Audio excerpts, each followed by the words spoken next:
UFC Fight Night, Weidman versus Gastelum. Let's start at the bottom. The first fight is Chris Wade versus Frankie Perez.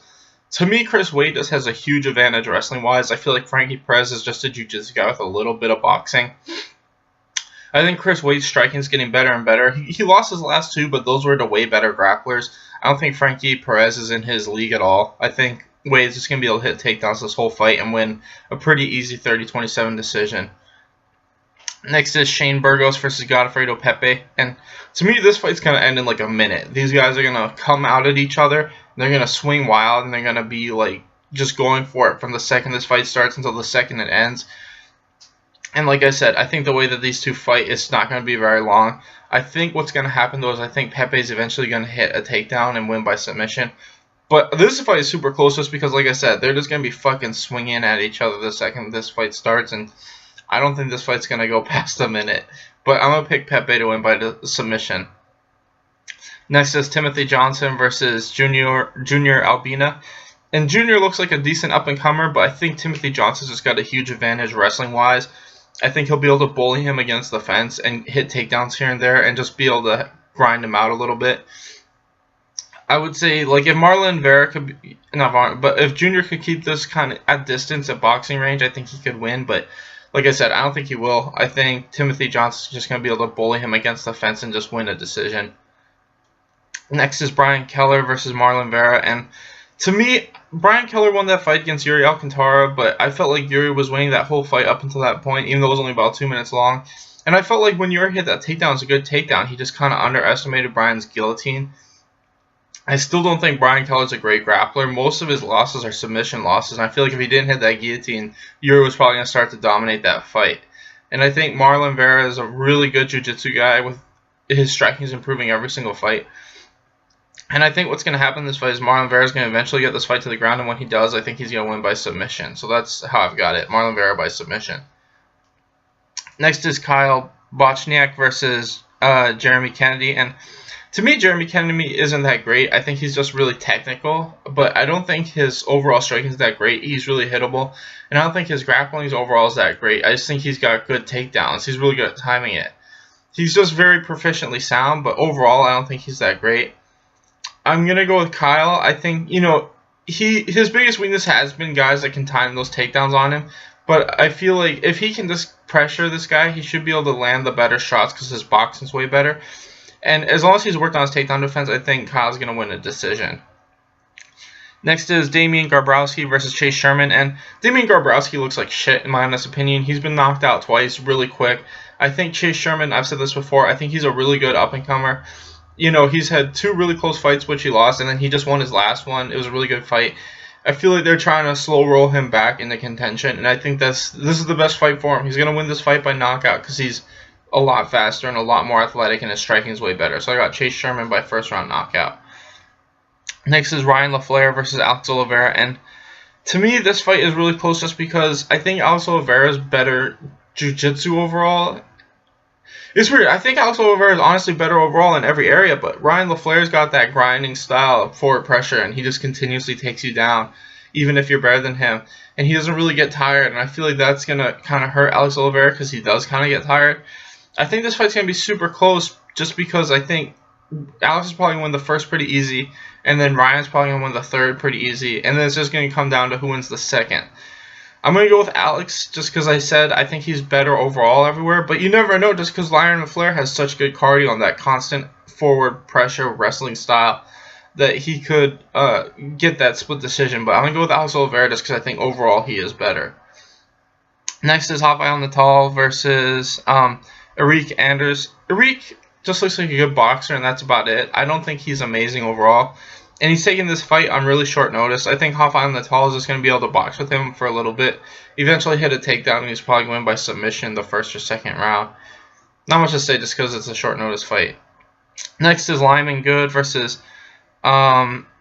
Luis Dos Santos. And Dos Santos is a really good striker, but both these guys haven't fought in like a year, 2 years. I think they've both been injured. I think Lyman Good's better overall. I think they both are about even striking-wise, but I think Lyman Good's better at hitting takedowns when he needs to. To me, Luis is just a striker, and that's it. he doesn't really have any other dimension to his game. Like, he's got decent takedown defense and he's good at getting back up, but aside from that, I just don't feel like he's well-rounded enough to kind of compete with the better people. And I think Lyman Good is one of those better guys. He just hasn't fought in a while. So I'm going to pick Lyman Good. I say he wins by decision. Like I said, he just hits takedowns when he needs to. Next is Jimmy Rivera versus Thomas Almeida. And Thomas Almeida could win this fight. I think he's got the striking and power to do it. But I think Jimmy Rivera is just too good of a wrestler. I think he'll be able to keep up with Thomas on the feet and just hit takedowns when he needs to. And he might even win by submission just because he's really small and big. I feel like he's really good at wrestling guys and scraping up points. I think that, you know, like I said, if Thomas Almeida could keep this fight long and just really pick it, Jimmy, he could win. But I don't see that. I think Jimmy's going to be able to get on the inside and consistently hit takedowns on Thomas and just win a decision. Next is Patrick Cummings versus Gil Vellante, and this is kind of like the last fight. I feel like Gil Vellante, if he can keep this standing, he should be able to win. I think his boxing is a lot better than Patrick Cummings is. I think that his takedown defense is good too. I think he should be able to stuff a good chunk of Patrick's takedowns, but his conditioning is kind of shit, and I think that's the problem, is Patrick Cummings' conditioning is really good. I think Patrick Cummings is going to struggle a little bit in the first, but I think if he can survive that first, we're going to see him slowly start to take over with the wrestling in the second and the third. And this is what I see happening. I don't think Patrick is going to get hit with a big shot, or he might get hit with a big shot, but I think he'll be able to recover like he did in his last fight. And I think he's going to slowly grind out Gil and eventually win a 29-28 decision. Next is Dennis Bermudez versus Darren Elkins, and these two guys are both really good wrestlers. Obviously, Dennis Bermudez is a significantly better wrestler in my opinion. I don't really think Darren Elkins will be able to take this guy down. I also think striking-wise, Dennis Bermudez is way better. I think, what's his face? The guy that Darren Elkins just fought, his biggest mistake was he continuously took him down. And, you know, he was clearly winning every single time they were exchanging on the feet. And if he does turn that into a striking match, he probably could have won easy. But he kept on grappling with Darren Elkins, and that let Darren Elkins, you know, finish him. I feel like Dennis Bermudez is going to look at that and realize, you know, I just can't grapple with this dude. My wrestling's way better. He's not going to be able to take me down. And if I just strike with him, I'll win a decision. I really like Darren Elkins, but I just feel like if Dennis Bermudez fights a smart fight, just like the last guy Darren Elkins, the last guy Darren Elkins fought, if that guy fought a smart fight, he would have won.